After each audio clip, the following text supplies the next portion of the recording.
Night settled over the plantation like a living shadow, swallowing every corner in a silence that felt older than the trees themselves.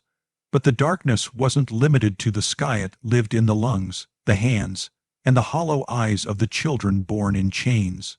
This is the story of a boy who never knew a sunrise that belonged to him, a child whose feet learned to walk with iron before they ever touched freedom. At Plantation Hill, the birth of a child was not an entry in a record, not a name whispered in gratitude, not a blessing. It was a calculation, one more body for labor, one more number without a history. No one remembered the day he was born. His mother held him only for a few brief nights before the women were ordered to take him away and place him among the others' children whose names were either forgotten, replaced, or never spoken at all. The boy never knew the softness of being called by a real name. To the masters, to the drivers, even to most of the enslaved, he was simply boy. His mother was a thin, exhausted woman whose back had carried more weight than any spirit should. She tried to hush his cries with the touch of a trembling hand, but sorrow on a plantation has a short memory. One morning, she was sent to another field, another cabin, another burden, and the boy's world grew smaller before he could even understand what he'd lost. His earliest memory was not of a face, but of a sound, women weeping softly into the dirt when the night was too quiet to hide their grief. His world was shaped by splintered wood and packed earth floors. The cabin where the children slept smelled of smoke, sweat, old blood, and the dampness of tears that never dried. They weren't allowed to laugh loudly or speak freely. Even their dreams felt like trespass. Rain didn't mean play. It soaked into the dirt beneath their feet as they were pushed to carry buckets, scrub tools, or drag themselves across the yard before the sun rose. Silence had been beaten into them so deeply that they learned to speak with their eyes rather than their voices. But silence could not erase the truth a child sees. He watched, he remembered. He noticed when one of the boys his age was beaten so violently by the master's son that he never opened his eyes again. They buried him behind the smokehouse without prayer or marker, just a mound of dirt pressed down by boots. That night, something unfamiliar stirred inside him. It was not fear, it was not sadness, it was something sharp, something that burned even when he tried to swallow it down. He didn't talk much to the others. No one on the plantation had room in their bones to carry someone else's pain. Every child was a quiet island, surviving in pieces. But sometimes, in the hush between orders, the children would glance toward the tree line where the forest began, a boundary drawn by fear. They had been told stories of what waited there: wild dogs, lost spirits, creatures that hunted runaways. The forest was painted as a punishment, not a promise, yet to him it was not the edge of the world, it was a question. The master of the plantation was a man who believed that order was something you enforced with rope and iron. Every few weeks, he would choose someone, man, woman, or child, to hurt in front of the rest, just to remind them that hope was a crime. On a moonless night thick with cold air, the boy felt something rise in his chest, something he didn't have a word for. He lay awake on the hard floor of the cabin, his wrists rubbed raw from the day's work.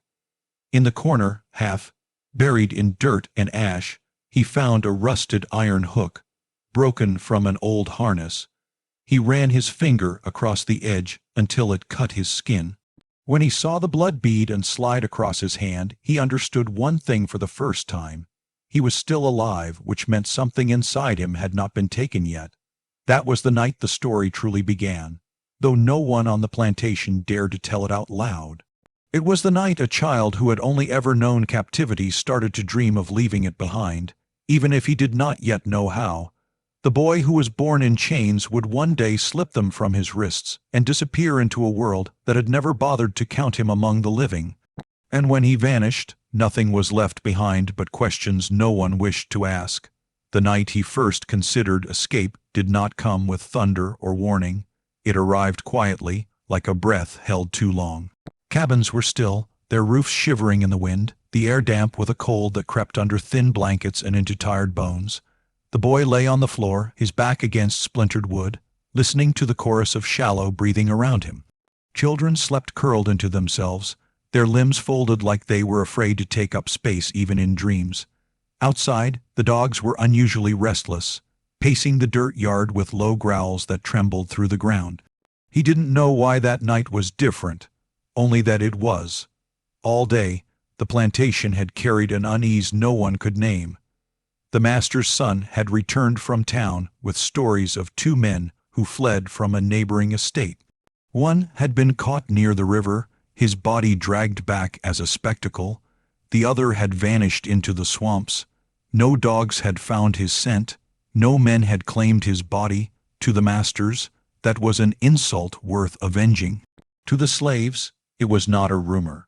It was a flicker, a thin thread of possibility that pulled at the hidden corners of their thoughts. The boy hadn't spoken to anyone about running. He hadn't even dared to speak the word to himself. On plantations like this, hope was not something you held. It was something you buried for survival. Yet he could feel it in the way his chest rose too sharply when the wind brushed past the wooden slats. In the way his eyes kept drifting toward the cracks in the wall where moonlight used to sneak through. Tonight there was no moon. The sky was heavy and blank, swallowing every star. A few feet away from him, old Peter lay awake as well. He was not truly old, but the years had carved him into someone who looked twice his age. He had seen generations of children born and broken on this land. He rarely spoke, but his memory ran deeper than the roots of the trees that lined the fields. The boy did not know why Peter's gaze lingered on him more than the others, or why the man sometimes paused when walking past him, as if measuring a thought he chose not to share. That night, after the guards made their rounds and the yard lights were doused, Peter shifted slightly and whispered, so softly it almost wasn't sound at all, "You hear the dogs?" The boy opened his eyes but didn't move. The cabin was too dark to see more than vague shadows. "They don't growl like that for nothing," Peter murmured. "Someone's testing the edge again." He said nothing else. The boy waited for more, but the silence returned like a lid closing. Every plantation child learned early that escape was not just a danger. It was a sentence. Those who were caught were not killed quickly. They were made examples. Their bodies became warnings carved into the memory of everyone who watched. Yet there were always whispers of those who made it beyond the pines, beyond the rivers, beyond the reach of bloodhounds and bullets. The boy had once asked himself why anyone would risk dying in the woods when there was already death in the fields. Now, lying awake in the dark, he found himself understanding. There is a kind of death that comes with chains, and another that comes with running. Perhaps one felt more like living. He closed his eyes and tried to imagine what existed beyond the fence, past the tree line where even the bravest stopped looking. In his mind, there were no roads, no safe houses, no kind faces, just the unknown. But the unknown, for the first time, felt less frightening than the life he already knew. A sudden bark cut through the air, sharp, urgent. Another followed, then three more. The dogs had caught something. Heavy footsteps slammed across the yard outside. Men shouting, lanterns swinging, boots kicking up dirt. The children stirred but did not rise. Some hid their faces, others held their breath. The boy sat up, his pulse roaring in his ears. Through the gaps in the wood, he saw firelight flicker across the yard. Two guards ran toward the northern fence, rifles in hand. Another man dragged a lantern behind them, its glow stumbling over the ground. Peter's voice drifted from the darkness again, almost like a memory. "Never run on a night with no moon. The dark makes you think you're safer, but the dark makes you louder too." The boy didn't know if Peter was speaking to him or to himself. He didn't know if the words were warning or invitation. The commotion outside grew louder. One of the dogs yelped, then fell silent. Another snarled in a frenzy of snapping jaws and rustling brush. Somewhere in the distance, a voice shouted for rope. The boy pressed his palm to the dirt floor, feeling the vibration of boots and growls through the ground. His heartbeat no longer felt like fear. It felt like something alive trying to escape his chest. He didn't move toward the door, he didn't move at all, but a decision began to take shape. Not in words, not in plans, but in breath. He would not wait for a moon, he would not wait for permission from the sky. He would run when his body could no longer bear staying. Whether the world beyond the trees would take him or swallow him, he didn't yet care, because for the first time, staying felt like the greater risk. The next morning began like every other, but to Samuel, everything felt different. The chains on his wrists seemed heavier, the air thicker, and every command from the overseers stung more than usual. He moved with the others toward the cotton fields, the sun still low but already cruel. Each step through the tall rows reminded him of the night before, the idea of escape flickering in the back of his mind like a candle fighting the wind. As he bent to pick the cotton, a voice beside him spoke in a low whisper. "You were talking in your sleep last night," murmured Josiah, an older slave with tired eyes but a sharp mind. "Something about running." Samuel's heart lurched.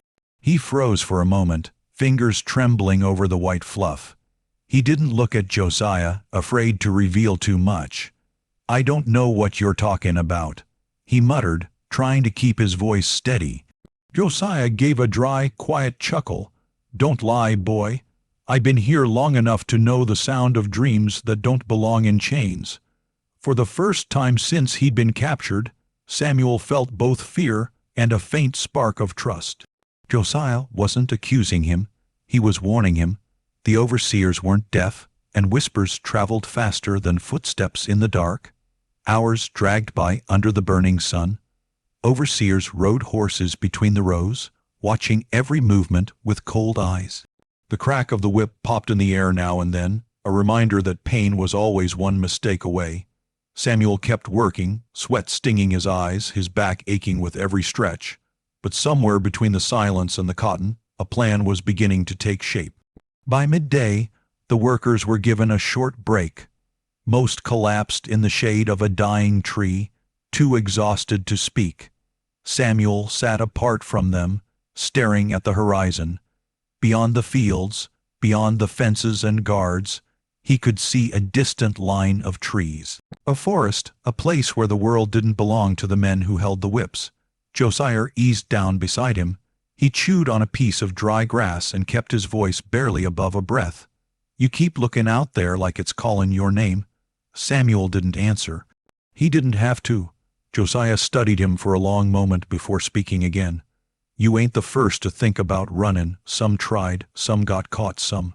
He paused, his gaze fixed somewhere far away. "Some vanished like ghosts. Did any make it?" Samuel finally asked. Josiah's eyes shifted to him. There was no smile, no warmth, just a weary truth. If they did, they never came back to tell. The afternoon passed slowly. The humidity clung to the skin, gnats buzzed in their faces, and every cough or stumble drew a glare from the overseers. Samuel's fingers bled from the thorny cotton plants, but he hardly felt the sting. All he could think about was the line of trees and the stories that hid in the shadows. Near sundown, something unexpected happened. A young girl in the row behind him, no older than 8, dropped her cotton sack. Before she could pick it up, an overseer stormed over, rage already twisting his features. Samuel froze as the man raised the whip, his eyes blazing with cruelty. But before the strike fell, Josiah stepped in front of the girl. He didn't speak, didn't plead. He just stood there, shoulders squared, staring the overseer down. For a tense moment, no one breathed. Then the whip came down, not once but 3 times across Josiah's back. He didn't cry out. He just knelt, stone silent, while the girl scrambled to collect her sack with shaking hands. That night, after the chains were locked and the lanterns dimmed, Samuel lay awake, listening to Josiah's ragged breathing. The courage the old man showed burned in Samuel's chest like fire. If someone could endure pain to protect another, then maybe, just maybe, someone could defy the world that chained them. He turned his head slightly in the dark. "Josiah," he whispered. A quiet groan answered. "What is it, boy?" Samuel's voice was steady, though his heart thundered in his chest. If someone wanted to run, which way would they go? There was silence. Long, heavy silence. For a moment, Samuel thought Josiah wouldn't answer. Then came the faintest reply, barely a breath, toward the water and the trees. "But it ain't the runnin' that's hard." "What is?" Samuel asked. "It's not looking back." Those 4 words stayed with him long after the night swallowed the sounds of the camp. The forest in the distance no longer just looked like trees, it looked like a choice, and soon he would have to make it. The next day began before the sun even touched the sky. A horn blew across the quarters, sharp and cold, pulling everyone from the little sleep they had. Samuel sat up slowly, his body sore from the previous day's labor. Around him, the others moved like shadows, silent, tired, resigned. Josiah struggled to stand. The lashes from yesterday's beating had torn through his shirt and skin. Fresh red marks still glistened on his back, but he made no sound, no complaint. Samuel watched him, a knot of anger and sorrow tightening in his chest. As the line of workers was marched toward the fields, Samuel glanced around carefully. The guards were already awake, rifles slung over their shoulders, whips coiled at their belts. The air smelled like damp soil and smoke from the overseer's morning fires. Horses snorted in the distance. They reached the cotton fields, and everything looked the same as it always did. The endless rows, the dust, the sun rising like a warning. But something was off. The guards were tense, watching more closely than usual. Then Samuel saw what everyone else was staring at: blood. Dark stains in the dirt near one of the cotton rows. The kind of stain that didn't come from a cut finger or thorn scratch. Something had happened during the night. 2 overseers crouched by the marks, speaking in low, harsh voices. A third stood nearby with a dog straining at its leash, nose pressed to the ground. Someone was gone. The realization rippled through the workers like a silent storm. Eyes darted from one face to another, counting, guessing, fearing. Leaving the plantation without permission meant one thing: someone had run. Samuel's heartbeat hammered in his ears. His mind raced. Was it a man? A woman? Did they go alone? Were they caught? Before he could think further, the head overseer barked an order. "Nobody moves unless we say so." The dog snarled, pulling harder on the leash, its nose tracing the blood trail through the rows. The workers were ordered to stand in a line. Samuel stood between Josiah and a young woman named Leela, who was trembling so hard her sack shook in her hands. The head overseer stalked in front of them, eyes like cold blades. "One of y'all thought you could run?" he said, his voice a slow burn. "Somebody helped him, and we're gonna find out who." Silence hung heavy in the air. No one spoke, no one moved. The overseer's gaze landed on Josiah for a moment. It lingered, sharp, suspicious. Josiah kept his head down, his expression unreadable. Then the dogs were set loose. They howled across the fields, following the scent into the trees beyond the fence line. Samuel watched them run, and a chill crawled along his spine. Someone had made the attempt he only dreamed of. Someone had bled doing it. Work was delayed for nearly an hour as guards searched the rows and questioned the workers. No one gave answers. Fear locked every tongue. But when the horn finally blew and the picking resumed, the mood in the field had changed. The cotton felt heavier. The silence was thick. Samuel bent down to work, his fingers brushing the plants. He couldn't stop thinking about the blood in the dirt. Whoever had run, they'd made a choice, a desperate, dangerous choice. And whether they were caught or vanished, their courage left a mark on everyone who saw that stain on the earth. As Samuel worked through the rows, he whispered so quietly no one else could hear. "They tried. Someone tried." Beside him, Josiah murmured without looking up, "Someone always does." But this time, Samuel realized something he hadn't before. Escape wasn't just an idea. It was already happening around him, even if most attempts ended in chains, blood, or silence. And soon, that choice might find him too. Night came like a thief, slow and heavy, settling over the quarters with the weight of exhaustion. The day's whispers about the blood in the field still clung to everyone's thoughts. Even the children were quieter than usual, their games forgotten, their eyes shadowed. Samuel sat on the edge of his cot, staring at the floorboards. The small lantern in the corner flickered, casting dull amber light across the room. Josiah lay nearby. the bandages on his back stained through from sweat and dried blood. Every breath he took sounded like it hurt. Outside, the crickets sang, but the night felt too still, like the world was listening. Then, a soft knock at the doorframe. Samuel turned his head sharply. Leela slipped inside, barefoot, thin, and nervous, her arms wrapped around herself as though trying to hold her fear in place. "They're still searching in the woods," she whispered. "Dogs were out past the creek. Overseers ain't slept."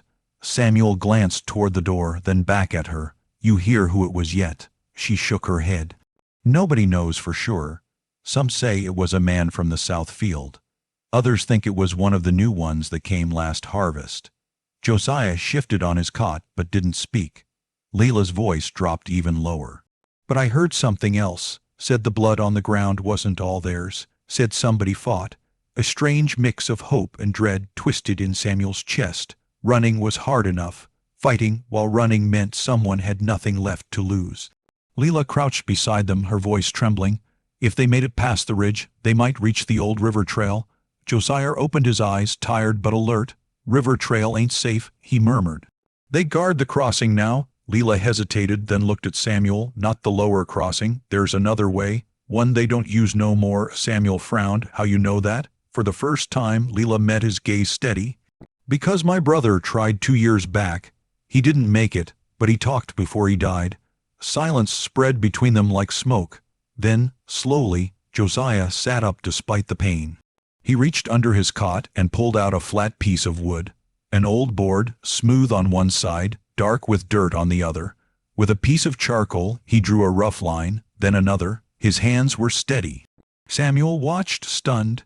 "You got a map?" "Ain't a real map," Josiah muttered, not looking up. "Just what I remember. Saw the land different years back when I was forced to haul timber. You pay attention long enough, things don't leave your head." Samuel leaned closer. The lines were rough but intentional. A bend that looked like a river, dots that marked cabins, a jagged edge that might be a ridge. Leela pointed at the charcoal marks. "Here," he said, "there's a cut in the fence near the cane break. If they went that way, they might have slipped past the first dogs." Josiah finished. Samuel's heart beat faster. The idea that someone might have made it farther than the overseers thought. It did something dangerous to his mind. It made room for possibility. Outside, footsteps crunched on the dirt path. Voices, low and sharp, moved past the window. Leela froze, eyes wide. The lantern's flame shuddered in the draft. Samuel blew it out. They sat in darkness, barely breathing, until the footsteps faded. Only then did Josiah speak again, voice low and firm. "If someone got out," he said, "then somewhere the fence is cut. Somewhere the guards ain't watching. Somewhere there's a path." Samuel stared at the dirt, drawn lines, his pulse loud in his ears. For the first time in his life, the future didn't look like an endless field. It looked like a direction, and directions could be followed. Before dawn, the horn tore through the silence again, cold and merciless. Samuel sat up, still thinking about the dirt map and the whispers from the night before. His stomach twisted with a feeling he couldn't name, part fear, part something dangerously close to hope. Outside, the workers gathered in their usual lines, though no one spoke above a breath. The air was heavy with the memory of yesterday's blood on the cotton rows. Even the sky seemed darker, clouds thick and low like they were pressing down on the land itself. 3 guards on horseback waited near the path to the fields. Their rifles were already drawn, their eyes scanning faces as though a confession might be written on someone's skin. Behind them stood the head overseer Wilkes. Broad-shouldered, sunburned and quiet in the way a wolf is quiet before it kills. He didn't start with shouting like he often did. He just looked at them, slowly, deliberately, one face at a time. When his gaze moved across Samuel, Samuel forced himself not to blink. "You all know someone ran," Wilkes said, his voice low but sharp enough to cut. "We found the trail. We know they weren't alone." A tremor ran through the line. No one looked at anyone else. Wilkes stepped closer, boots sinking slightly in the damp earth. "A body was found by the creek, not one of ours." He paused to let that sink in. Some fool from town got in the way. Samuel's breath caught. That meant the runner had crossed paths with someone beyond the plantation borders. Someone who was now dead because of it. Wilkes continued. The dogs followed blood past the ridge, then lost the scent in the water. Could be they drowned. Could be they're wandering the swamp waiting for the gators. Could be they got farther. He let the last words hang in the air like bait and punishment. Then his tone turned cold. But hear me now. If anyone here even thinks about following, the whole quarter pays for it. I won't waste bullets on just one. A guard nearby cracked his whip against the ground, the sound exploding like lightning. A woman in the third row flinched and covered her child's head. Wilkes glanced toward the cabins, then back to the workers. We'll be checking every bed, every crate, every scrap of cloth. Anyone caught hiding so much as a sack of grain or a scrap of rope will lose more than fingers this time. No one spoke, no one moved. Even breathing felt dangerous. Finally, Wilkes spat in the dirt and jerked his head toward the fields. Move. They started walking in their rows, as they always did, 2 by 2 between the guards. The sky had lightened to a dull gray, the kind of morning where even the birds didn't bother singing. Samuel kept his head down, but his thoughts were sharp. If the runner had killed a man near the creek, or fought one, that meant they'd reached the edge of the property. The water would have helped hide prints, maybe even blood. Maybe they were still alive, maybe not. Ahead of him, Josiah staggered slightly as they walked. Leela stayed close behind, her eyes lowered but alert. As they neared the fields, Samuel glanced once at the tree line far beyond the rows. The same trees the dogs had run toward, the same direction marked on the dirt map the night before. Behind him, one of the guards spoke under his breath to another. If the boy made it past the cane brake, we'll never see him again. They didn't realize Samuel could hear them, or that the word boy had cracked open a thought he hadn't allowed himself to think fully until now. Someone had gotten far enough to make them afraid, and that meant the world outside wasn't just an idea. It was a path someone had already walked into the dark. All that remained was whether another set of footsteps would follow, and whether they'd ever come back out. They said the ridge held its own kind of quiet, different from the hush of the quarters or the raw silence of a field at noon. The ridge sat between the cultivated rows and the wild pines, a crooked spine of land where roots knotted against the surface and moonlight struck the soil in broken pieces. For those who had eyes to see it, the ridge was less a boundary than a hinge, where the plantation's order gave way to something older and less owned. That's where the night runner had broken through, and that's where Samuel found the truth of possibility waiting like a hand. Plan, such as it was, moved like breath through the smallest channels of the quarters. A nod here, a scrap of whispered instruction there, a promise that someone had walked this path before and might walk it again. They'd chosen a night with a lifted fog and a wind that carried the scent of reeds from the river. It would be easier to cover tracks when the air itself seemed bent on confusion. Samuel's heart hammered as twilight folded into blue. He sat on the low wall behind the cabins where the shadows pooled thicker than usual, his palms raw from work and nerves. Josiah leaned close and pressed something into his hand. Thin, stiff, the edge of a torn shirt, a strip of fabric Josiah had kept hidden for weeks. "If you run," Josiah said, voice like gravel, "tie this to your sleeve. If the dogs get close, it might slow Emma hair, and if you see the cut in the fence, don't stop to look back." Samuel did not feel brave. He felt chosen by a moment he hadn't asked for. Leela had come with them, though her lips trembled. She carried a small sack filled with stale corn, and the smallest bottle of water they could hide beneath the reed beds. None of them imagined safety. They imagined only space, just enough room to breathe without a rooster's shout or a slaveholder's whip. They slipped out past the smokehouse and moved along the quarter's shadowed edge. Lanterns burned in the overseer's house like dull eyes, but the guards were elsewhere tonight, hunting rumors and blood near the creek. The work routine had left holes, gaps where a child could disappear if they kept their feet steady and their breath quieter than their pulse. Near the cane brake, the smell of earth changed from trampled dirt to something damp and green.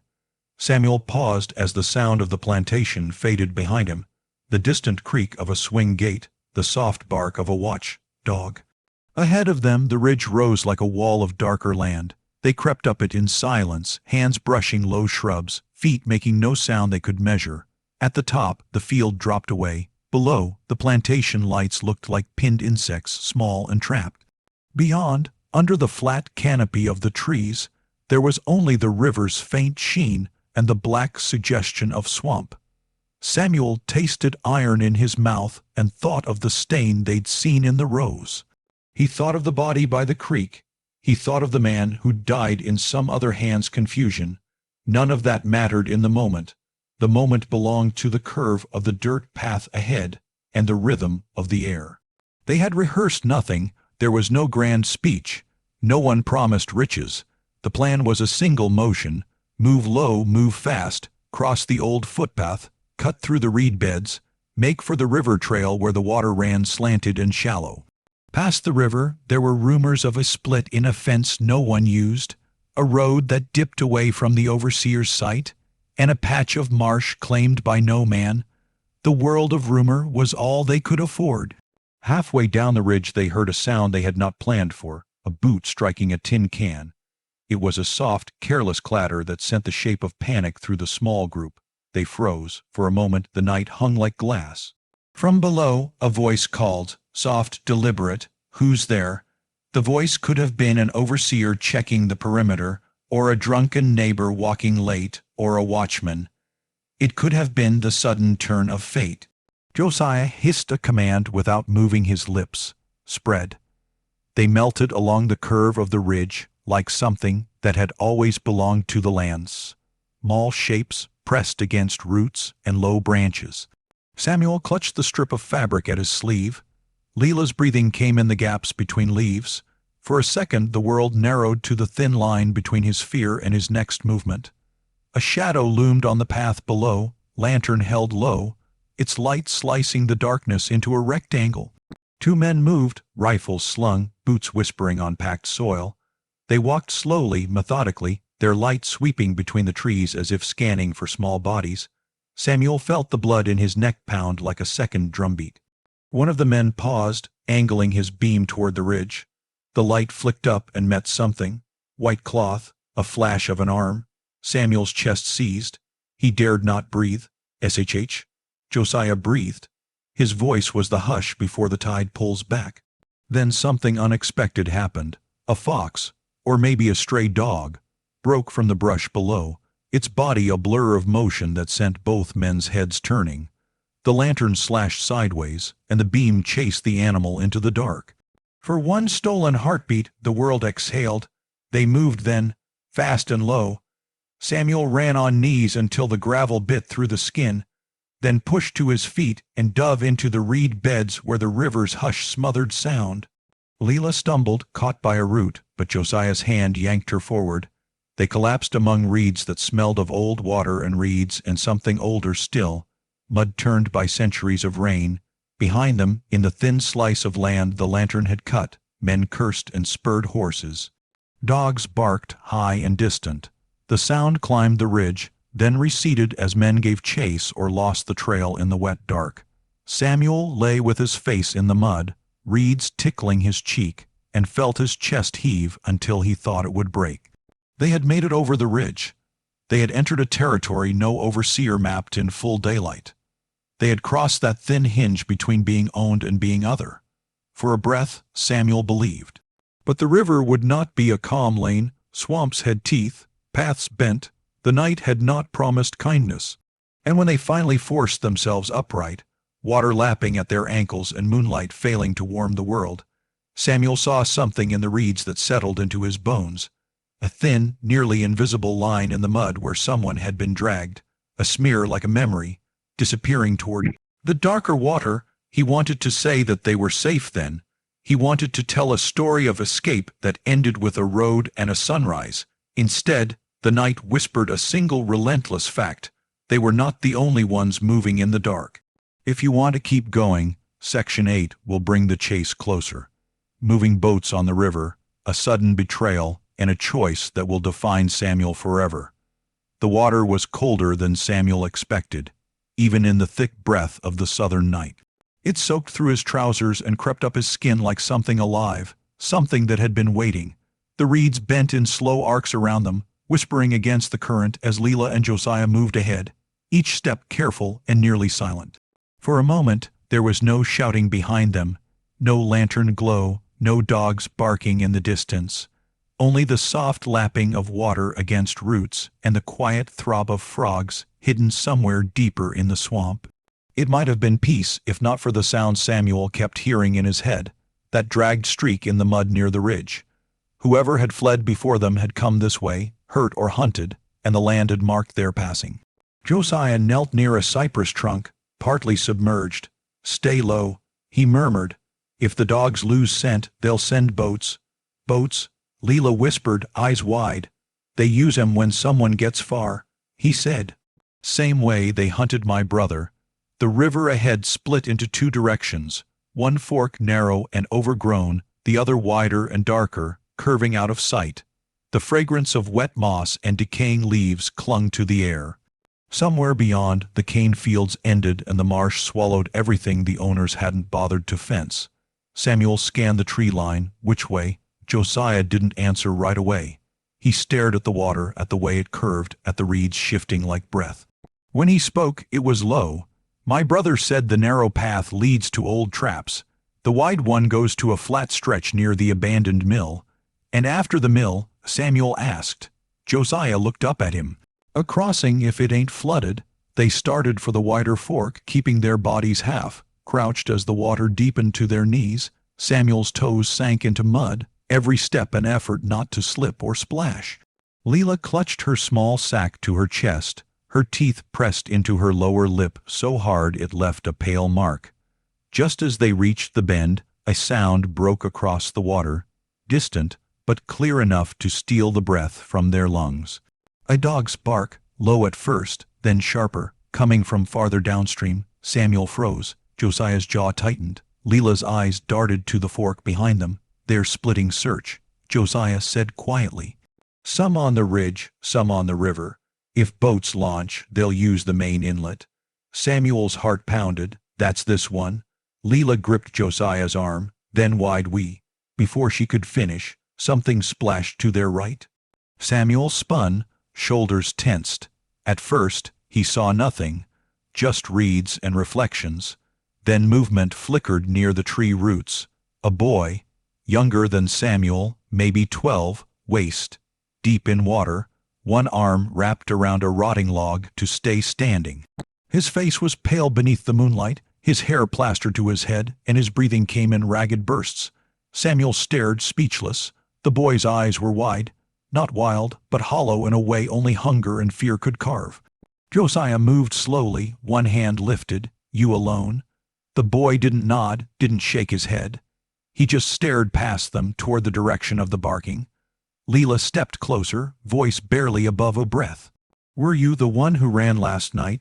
The boy finally spoke, his lips cracked and voice raw. "They took her back." Samuel's blood went cold. "Who?" "My sister." The boy pointed downstream with a shaking hand. "We made it to the water. She was hurt. I tried to carry her, but..." His breath broke. "They dragged her off the bank. I followed the river till I got stuck in the mud."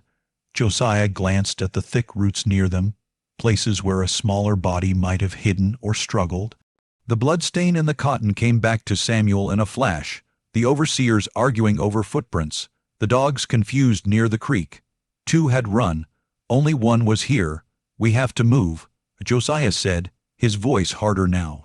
"Boats come through here first." Leela reached a hand toward the boy. "Come with us." He didn't move. Samuel waded back and gripped his arm gently but firmly. The boy flinched, then let go of the log. His legs trembled as Samuel pulled him free of the mud, and together they moved deeper into the water. Then came another sound, closer this time. Oars, slow, steady, deliberate, wood against water. Josiah's face went still. "They're here." Moonlight spilled like silver across the bend. Samuel saw it then. A faint glow through the trees, the kind lanterns made when they swung from moving hands. Josiah pointed to the left bank. "There's a break by the roots. Go under." Samuel didn't question it. He pulled the boy along, Leela following, and they slid toward a tangle of half-fallen cypress limbs that draped into the river like a curtain. The water there was darker, deeper, and choked with vines. As Samuel crouched into the shadows, the boy clung to him, shaking with cold. Leela ducked beside him, her breath rapid but silent. Josiah stayed half-exposed near the fork, eyes fixed on the glow ahead.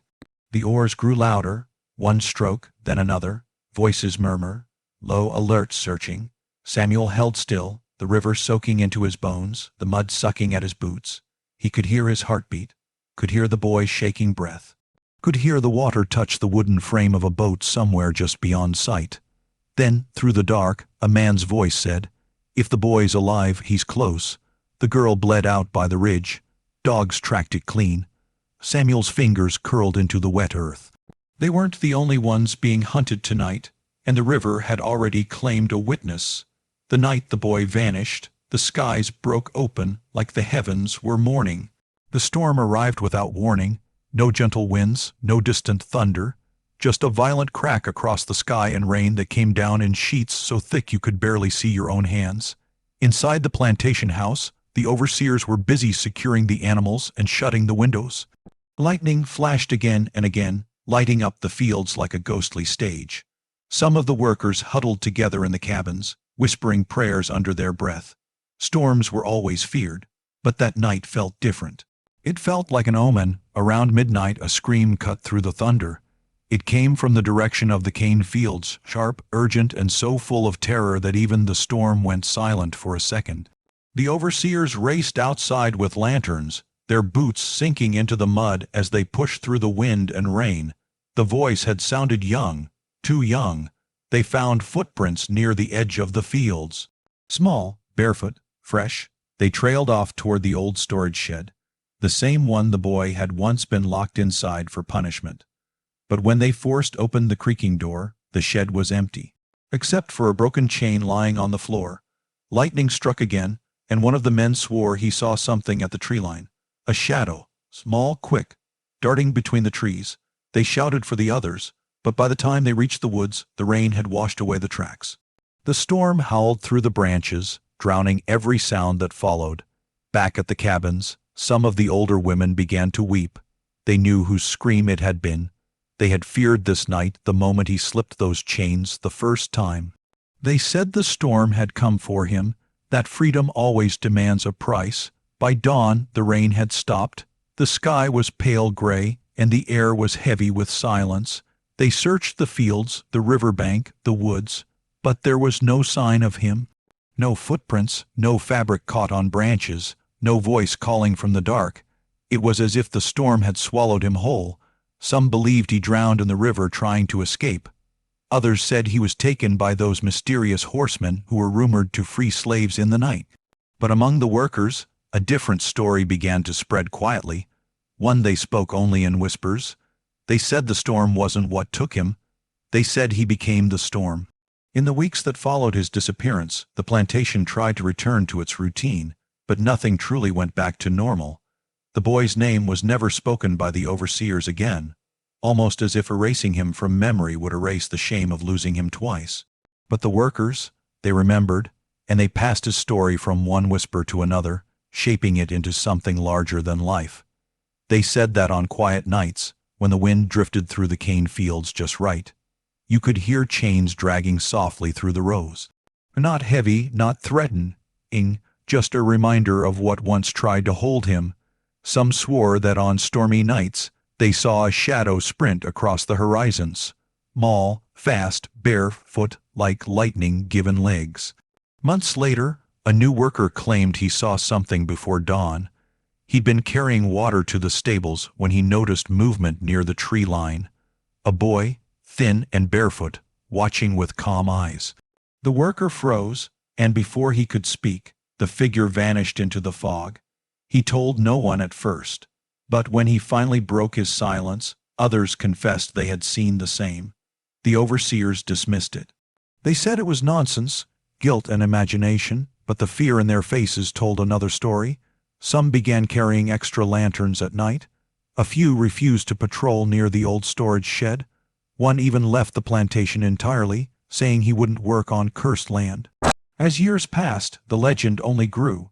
Some claimed the boy helped others escape, appearing only long enough to point the way through the woods before disappearing into the dark. They said the storm that took him gave him a new purpose, that he hadn't vanished. He had been reborn.